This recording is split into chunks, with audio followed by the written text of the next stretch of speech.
boats. Thank you, Chairman.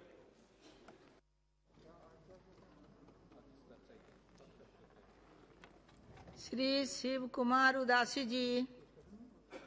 Madam Speaker, thank you very much for giving me this opportunity to speak on demand for grants in commerce and industries, financial year 22-23. And I also thank my party for giving me this opportunity to speak on this subject. But before going to the subject, Madam, I want to sincerely thank Sri Narendra Modi ji, Honorable Prime Minister of India, and Sri Dr. Jaishankar ji, Honorable Minister of External Affairs, for bringing back more than 22,000 citizens safely from war-struck Ukraine.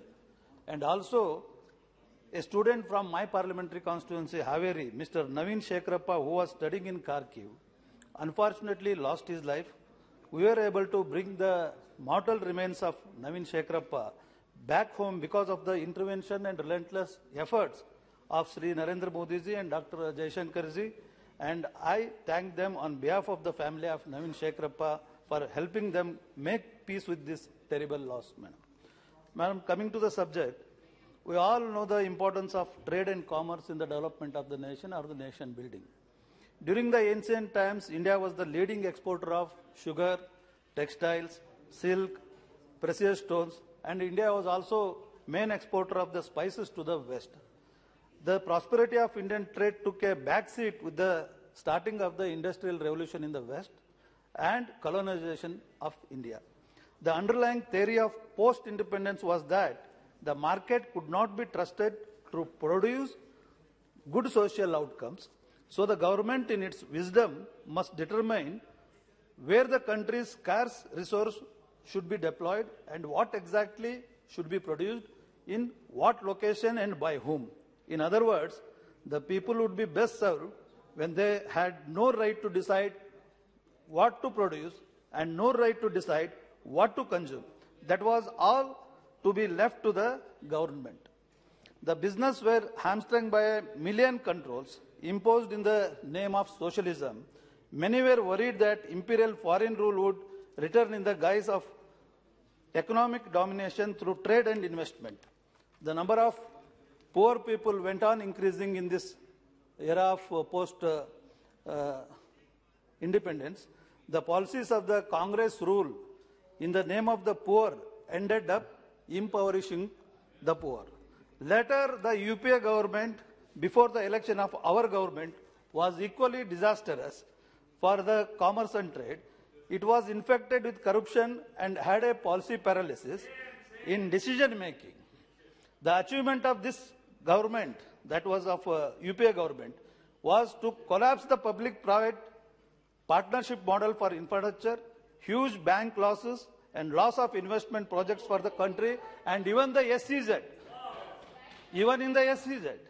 So, now I will come to the subject, the growth under the Modi ji, our government. Our government, led by Narendra Modi ji, has tackled some of the worst challenges through reforms and transparent governance. For example, today itself, Honorable Prime Minister has quoted, I quote, India set an ambitious target of $400 billion of goods exports and achieves this target for the first time ever. I congratulate our farmers, weavers, MSMEs, manufacturers, exporters for this success. This is key milestone in our Atmanirbhar Bharat journey, local goes global. So, on behalf of the country, I congratulate Honorable Prime Minister and also the Ministry of Commerce for having this endeavor in this day when I was talking here on the demand for grants and commerce. So our commitment to deep economic reforms is a major reason that makes it an attractive business and investment destination, Madam. We are committed to being a trusted partner in global supply chain system. Our government has made avenues for free trade agreements with many countries. There was a time in India was known for license Raj. Today we have promoted ease of doing business and our ranking has significantly improved from 142 in 2014 to 63 in 2020. Because of our efforts to support the startup ecosystem, today we have the third largest unicorns in the world. Self-reliant, that is Atmanirbhar economy is equally important to absorb the shocks generated by the ever-changing global scenario. Our Make in India program is a great success and production-linked incentive schemes worth $26 billion have been implemented in 14 sectors. The Insolvency and Bankruptcy Code has since its enactment in 2016 helped to recover 2.5 trillion rupees from corporate defaulters. The government subsequently recapitalized banks and empowered the NCLT. Post-COVID, our government is unlocking infrastructure assets through its asset monetization program, which will release substantial revenues. India's national infrastructure pipeline at $1.5 trillion is even more ambitious than what is being undertaken in the US. The NIP envisages infrastructure investment of rupees 111 lakh crores over 5 years, financial year 2020 to 2025. The government's commitment to scale up infrastructure investment despite fiscal pressures reflects the priority accorded to the infrastructure sector, which is vital for overall economic growth and recovery due to its backward linkages in spurring core sector demand. It also holds the maximum potential for employment elasticity. Growth in commerce needs stability, madam. The decision taken by our government to get rid of retrospective taxation shows our commitment, shows the consistency in the policies. India has gone from being slow-growing country to one of the fastest-growing major economies in the world in today. What used to be a poor country now has the fifth largest GDP in the world. So India is currently known as one of the most important players in the global economic landscape. Our trade policies, reforms undertaken by Modi's government and our inherent strengths have attributed to India's standing as one of the most sought-after destination for foreign investments in the world. Also, technological infrastructure development undertaken by our government will contribute greatly for the growth of commerce in years to come. The pandemic and the war in Ukraine have also caused a setback in the short-term goals of our government, but we are on track to achieve the long-term vision of economic prosperity of our country. Now, madam, I'll come to the export, which was, as I said, 400 billion was exported in this financial year. For that, the reason behind was Honorable Prime Minister had said we should have a $5 trillion economy. So if our exports of goods and services will have to be at least $1 trillion each. If we have $1 trillion of goods exported and services of $1 trillion export, then we can have the ideally it's 20% of the total $5 trillion economy, because we need to support our import of oil, and therefore our exports will have to really go up by leaps and bounds so that we can contribute to finance our imports, strengthen the rupee in the days to come. So how do we achieve this? To achieve this, ma'am,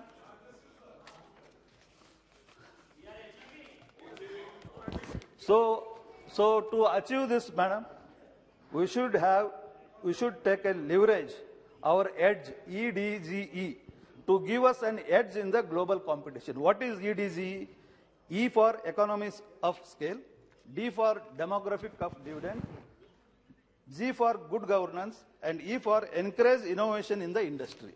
So government through its various bold reforms has provided enabling ecosystem for India to make a mark in the global manufacturing landscape, and it has been the quality, it should be the quality and the productivity will be the hallmark of the India's future manufacturing ecosystem, madam.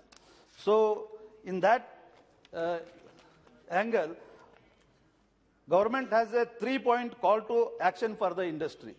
Explore various FTA free trade agreement provisions and use them to its full potential. Take active part in existing negotiations. FTAs are two-way traffic. We have to be demanders and also accommodate their demands. And second, through action, instill a feeling of pride in our citizens that our products are at par or even better than the global products.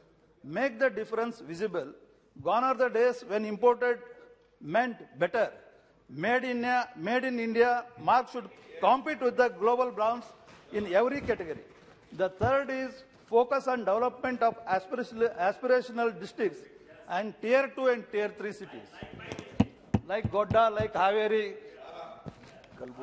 Kalburgi, Yadgir.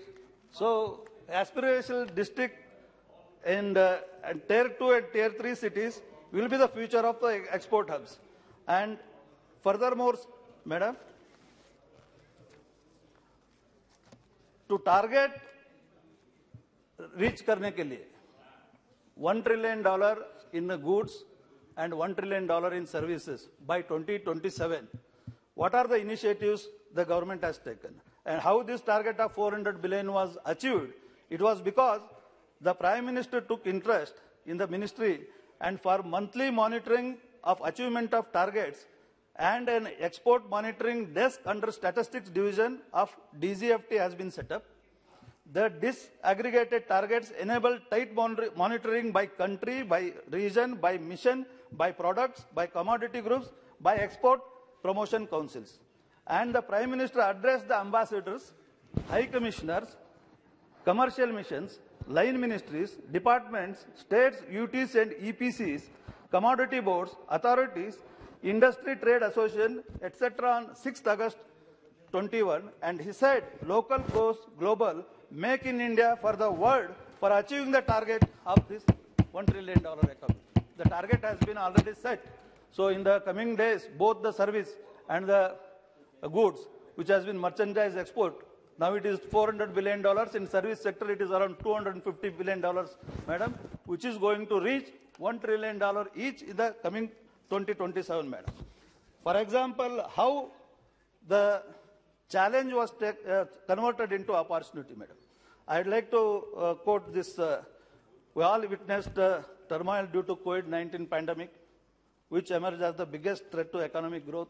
Even Indian economy has witnessed sharp contraction of 24.4% in Q1 and 7.3% in Q2 of financial year 2021. Ma'am.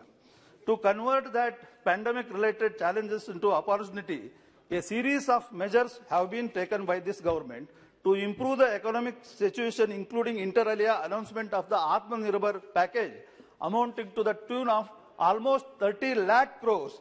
Targeted interventions were made to support the economy and the livelihood. Moreover, the pace of structural reforms was expedited. The major reforms undertaken under Atmanirbhar package include credit guarantee for MSME loans, sectoral structure reforms, policy and strategic disinvestment of CPSEs, reforms in public procurement, setting up empowered group of secretaries and project development cells for facilitating investment and reduction in compliance burden and single window system for clearances. These measures, in addition to the structural reforms taken up, madam, have assisted the economy in its early revival. India, which was not producing N95, PPE kits, ventilators, etc., prior to corona pandemic, has started producing the same and even catering to the world markets and became self-reliant. Government has started vaccination drive in January 2021 and indigenously developed Covaxin vaccine in its fight against COVID pandemic. As on date, more than 143 crores doses have already been administered in India. This is not only saved the lives of people, but also set momentum for early recovery of the economy. Economy has started showing sign of recovery with GDP growth rebounding to 20.1% in Q1, 8.4% in Q2 of 21-22.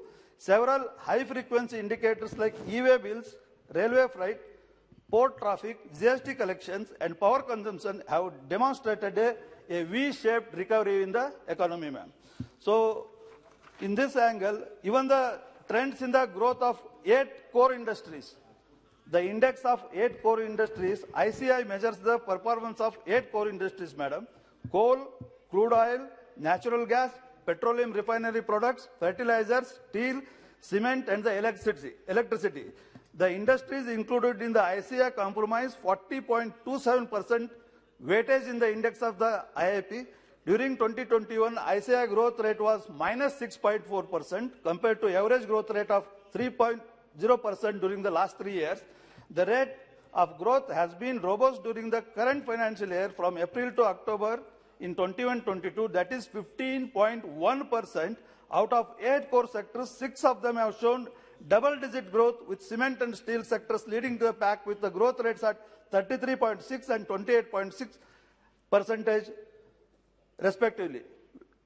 Madam, this is what our government is doing. In regard to production-linked incentive schemes, madam, keeping in view of the India's vision becoming Atmanirbhar and to enhance India's manufacturing capabilities, exports and outlay of 1,97,000 crores has been announced in the Union Budget 21-22 for PLA schemes for 14 key sector manufacturing starting from fiscal year 21-22. These sectors, I don't want to quote them all, but the guidelines for all PLA schemes have been issued and applications have also been received under majority of these schemes. The DP IIT has been doing overall coordination for PLA schemes. It is the nodal department for PLA scheme for white goods, air conditioners and LED lights, which has an outlay of 6,238 crores. These scheme guidelines were published on 4th June 2021.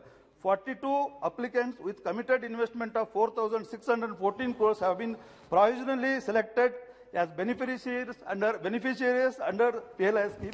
The selected applicants include 26 for air conditioner manufacturing and 3,898 crores and 16 for LED light manufacturing with an investment of 716 crores, madam. So, Startup India program, madam. This is the initiative which was launched by Prime Minister on 16 January 2016 as a flagship initiative of Government of India. The initiative was intended to build a stronger ecosystem for nurturing India's startup culture, and that would further drive our economic growth, support entrepreneurship, and enable large-scale employment opportunities. With over 60,000 recognized startups, India has transferred into third largest startup ecosystem, supplementing employability as well as enhancing our self-reliance. Startup India's role has been vital in nurturing entrepreneurship beyond Tier 1 cities. The regional growth through efforts of state and union territories has created national ecosystem to thrust our economic goals. While 55% of the recognized startups are from Tier 1 cities, 45% of them are Tier 2 and Tier 3 respectively, and 45% of the startups are represented by women entrepreneurs. So this shows the roots of startups have grown deep into the country. So coming back to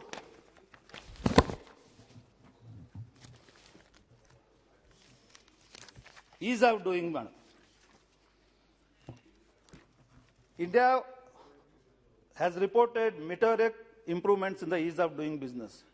From 142nd rank to 2014 to 63rd rank in Doing Business 2020 report containing data as of May 2019. India is ranked first among South Asian countries as compared to its 6th position in 2014. World Bank's Doing Business report, DBR, has featured India in the top 10 improvers list consistently over the last 3 years. Due to its sustained reform program, in DBR 2020, India has improved its rank in 7 out of 10 indicators and moved closer to international best practices. I'll give 1 or 2 examples how the indicators have gone up. Dealing with the construction permits, madam. Online building permission system, OBPS, introduced by Ministry of Housing and Urban Affairs, is a single window for obtaining building permissions, has been implemented for granting construction permits in Mumbai and Delhi. As on 1st April 2021, OBPS has been implemented in 2,465 ULBs across the countries. And getting electricity. The procedure to obtain new commercial electricity connection in Delhi and Mumbai have been reduced to 2 from 7. It was earlier in 2021, it has come to 2 days, whereas it used to be 7 in 2015. time reduced to 15 days for connections with a right-of-way permission from 105 days.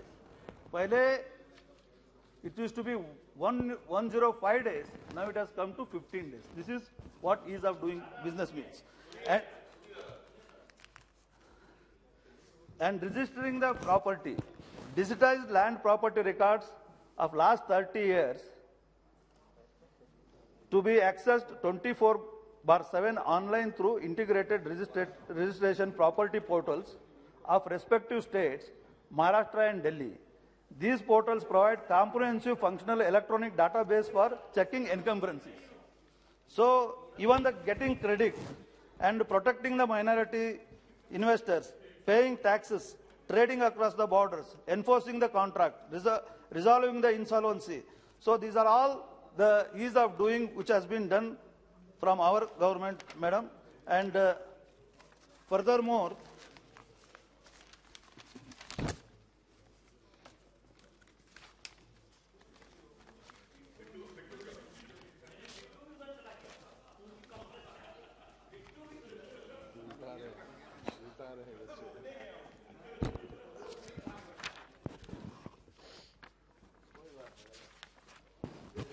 and also, madam, trade infrastructure for export scheme.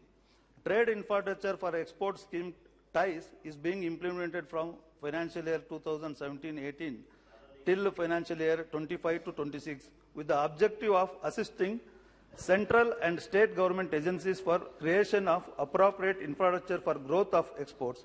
It includes infrastructure projects with overwhelming export linkage like the border huts, land customs stations, quality testing and certification labs for exports, trade promotion centers, etc. So even the ECGC provides the cost-effective export credit insurance on short-term and medium-term and long-term basis and trade-related services to exporters and banks to meet the growing needs of Indian export market and thereby assist exports from India. The Government of India had approved a capital infusion of 2,000 crores into ECGC over a period of 3 years from 1718 to 1920 to support more exports to emerging and challenging markets like Africa, Latin America and Asian countries. The enhanced capital enabled ECGC support to export credit worth more than 26 lakh crores. More than 85% of the customers benefit by the ECGC covers all small exporters, madam. And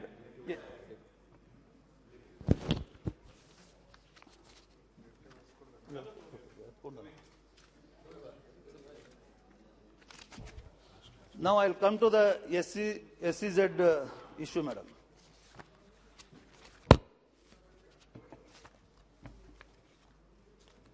बोलिए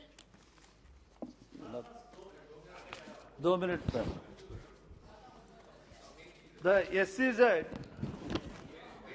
in order to provide an edge over domestic tariff areas, to attract investments and ensure favorable balance of trade of the country, the SEZ units are benefited through financial incentives and fiscal relaxations. Hence, the levying of minimum alternative tax and introduction of the sunset clause that would adversely affect the competitive advantages of the SEZ units in gaining global investments. So, our government, which has been recommended by Baba Kalyani Committee's report, government is ensuring the continuation of the fiscal benefits and extension of the sunset clause to retain the competence of SEZ units, and it is also going to examine the prospects of inclusion of SEZs into ambit of RODTEP scheme. So we also have a fact that the new legislation which is going to replace the extant SEZ Act 2005 is being brought in to give impetus to the development and the growth of the SEZs in the country.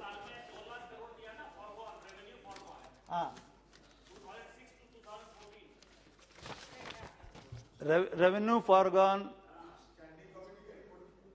नहीं SEZ के लिए revenue foregone was to the tune of more than 2 lakh crores, madam. In the अंत में, I would like to only say here, There is a saying, madam, a politician is a one who is worried about his next 5 years, because he has to face the elections. But a visionary is a one who is worried about the next generation.